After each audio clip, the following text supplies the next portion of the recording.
जय श्री राम व्यूवर्स।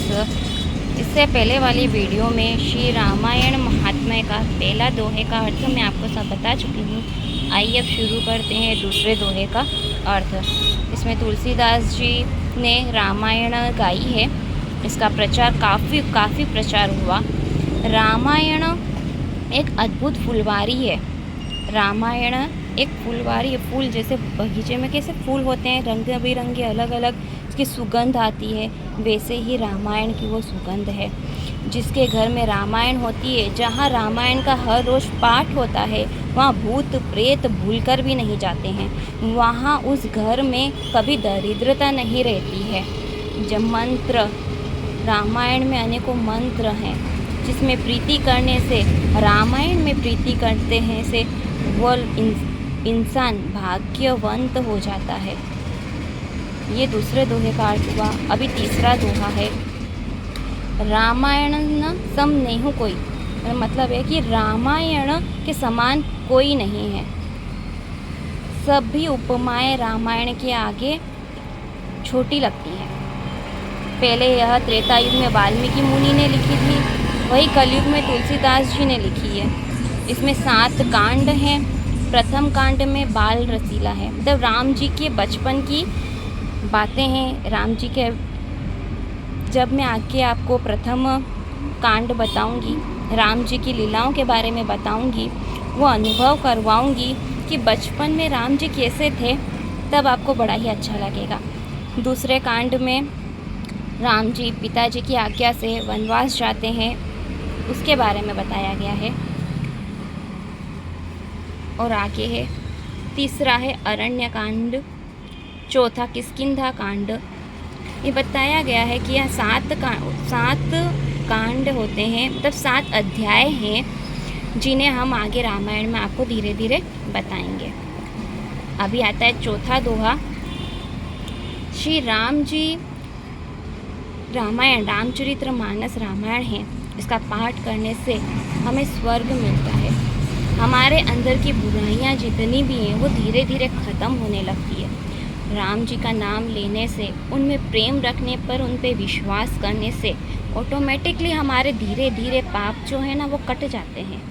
हमें समझ में आने लगता है कि हमें क्या करना चाहिए और क्या नहीं करना चाहिए। यह रामायण में तुलसीदास जी द्वारा बताया गया है। 5वें अध्याय में है।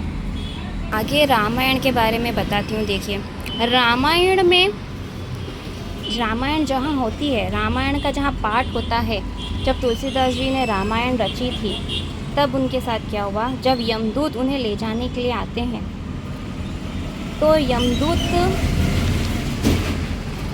अपने हाथ मलते हुए, पछताते हुए वापस चले जाते हैं। यमराज जी पूछते हैं कि क्या हुआ, तब यमदूत बताते कि मृत्यु लोक में एक बड़भागी तुलसीदास जी हैं, बैरागी हैं, जो राम कथा उन्होंने घर घर रखवाई है। जहाँ राम कथा हो रही है, वहाँ के लोग, जितने भी पापी लोग हैं, जो मांसाहारी हैं, मदिरा पान करते हैं, जो रामायण को सुन रहे हैं, लिख रहे हैं, गा रहे हैं, पढ़ रहे हैं, जो उन्हें समझकर अपने जीवन में अपना रहे हैं, वह सब सुन रहे हैं, गा रहे। रामायण मतलब रामायण को सुनने से, उसकी लिखी हुई बातों को अपनाने से उन्होंने मांस खाना छोड़ दिया, मदिरा पीना छोड़ दिया, गंदा व्यवहार करना छोड़ दिया है। कि यह सारी बातें सुनकर यमराज खुद डर जाते हैं कि जहाँ रामायण होती है, जहाँ रामायण का पाठ होता है, जो इंसान रामायण का राम जी का नाम लेता है, उनके वहाँ पर, उनके निकट दूत नहीं जाने चाहिए, यमराज उनकी सेना नहीं जानी चाहिए। अंत समय में वहाँ राम जी के दूत जाते हैं। आगे के दोहे में लिखा हुआ है कि जहाँ रामायण का पाठ होता है, जो वक्ता उसे सुनता है, वह घर तीर्थ के रूप सा हो जाता है। ये आप देख सकते हैं, यहाँ लिखा हुआ है, 100 घर तीर्थ रूप सम भासे। वह घर जो है वो तीर्थ के समान हो जाता है। श्री रामायण का जहाँ पाठ होता है, एक बार रामायण का पाठ आप भी शुरू कीजिए, या मेरे साथ रामायण को जीना सीखिए। मैं यहाँ आपको दोहे का अर्थ समझा रही हूँ। आपको ये बतलाना चाहती हूँ कि रामायण के पढ़ने से, सुनने से इतना फ़र्क नहीं पड़ता है। उसको अपनाने से अपने जीवन में जो अंतर आएगा तब आप उसे महसूस कर पाएंगे। रामायण के जो ये लाभ बता रही हूँ मैं आपको कि रामायण के अपनाने से आपको क्या क्या मिलेगा। उसका घर जो होता है वो तीर्थ के समान हो जाता है। वहाँ यमदूत नहीं आते हैं, घर में भूत प्रेत पिशाच नहीं आते हैं। तो आप समझ सकते हैं कि रामायण क्या है। उसे जिए, मेरे साथ जिए। आइए मेरे चैनल को सब्सक्राइब कर दीजिए ताकि आगे आने वाले हर रामायण के अध्याय को आप मेरे साथ जी सकें। जय श्री राम।